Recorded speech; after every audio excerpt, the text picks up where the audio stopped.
The miseducation of one of the greatest female MCs. When I first heard To Zion by Lauryn Hill, I was in the car, and my dad used to play the song all the time. And I immediately just fell in love with Lauryn Hill just because of how honest she was in the song. And she talked about how she contemplated abortion with her son or whether to keep him. And to me, when you listen to artists, I register with their honesty. It makes me more sympathetic and relatable to them. And it really drew me and interested me to listen to more of her music. Lauren Noel Hill was born May 26, 1975. She's from South Orange, New Jersey, born to the parents of Mal and Lauren Noel Hill was born May 26, 1975, in South Orange, New Jersey. Her parents are Mal and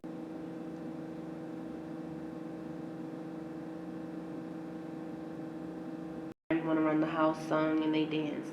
She attended Columbia High School, and then soon after she graduated, she attended Columbia University. She has 6 children, 4 sons, 2 daughters, by Rowan Marley, who was Bob Marley's son. And Lauren is known to be a music producer, songwriter, singer, rapper, and an actress. Lauren Noel Hill was born May 26, 1975, in South Orange, New Jersey, to Mal and Valerie Hill.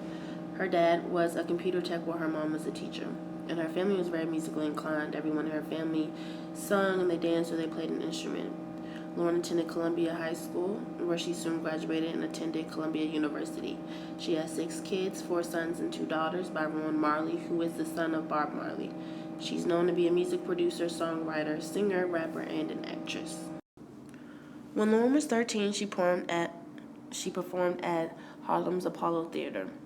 In high school, she was a cheerleader and she participated in theater productions. When she was still in high school, she met Pras Michael and his cousin Wyclef Jean, and they formed the group known as the Fijis. While she was a sophomore in high school, Lauren landed a role to play in a television show, As the World Turns. Soon after, she starred in the role Sister Act 2, Back in the Habit, featuring Whoopi Goldberg.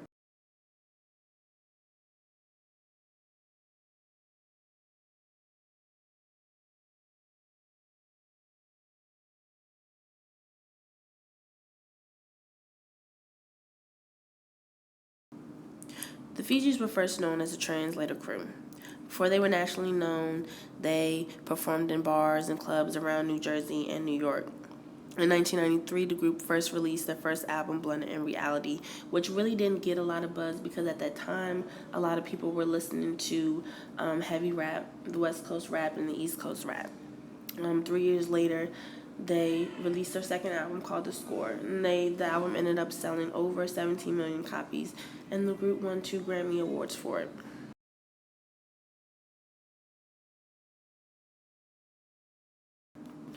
In 1998, Lauren wrote, arranged, and produced the entire album, The Miseducation of Lauryn Hill, on her own. When she created the album, she was really in tap with her feelings. The album was really raw and it displayed her experience with her relationships and the pregnancies that she went through. Doo-Wop was the single on the album, and she ended up winning 5 Grammy trophies from the 1999 Grammy Awards.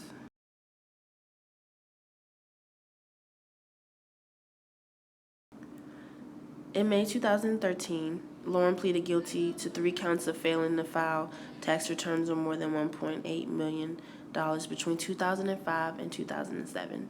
She spent 3 months in prison, 3 months confined to her home, and 1 year probation. And I found this quote about Lauren when she was going through all of this and why she didn't pay her taxes. And she said, when I was working and when I was making substantial amounts of money, I always filed and paid my taxes. This only stopped when it was necessary to withdraw from society in order to guarantee the safety and well-being of my family and myself. And she felt as if her paying her taxes was somehow connected to, being back in slavery. She felt, why work for my earnings and if I'm only going to have to give them back? And that was her reasoning behind why she didn't pay her taxes. 4 years later, Lauren displayed her most passionate and brutally honest songs with just her voice and acoustic guitar on her MTV Unplugged 2.0 segment. She was basically talking about how she wasn't going to let the system deprive her anymore of all the things that they had already taken from her. And she wasn't going to be influenced by the hidden agendas in their lives. A lot of the new material reflected on heartache and pain and the truth behind the record industry and how she felt they were trying to silence her voice and suppress her. It's been over 10 plus years since Lauryn Hill has put out any new music. Since recently, she has entered into a new agreement with Sony Worldwide Entertainment to launch a new label where her new music will now be released. And me personally, I feel as though she deserves to get back to creating music where she can explicitly express her thoughts. And even I feel as though she should have a great support system around her where her true talent can be displayed on a proper format. I feel as though Lauryn Hill will always be one of the greatest female MCs, if not the best, only because her music wasn't corrupted by what's going on now. She always was honest and she always gave insight to new things and allowed her audiences and her fans to have a new perspective on the things that she felt was wrong with the world or was wrong with the industry. She stood out as an artist and she wasn't looking to be conformed by the new trends or what was going on here and now. She kept true to herself. And to me, that is a real artist. That is someone who was great in whatever that they do because they have a mind of their own.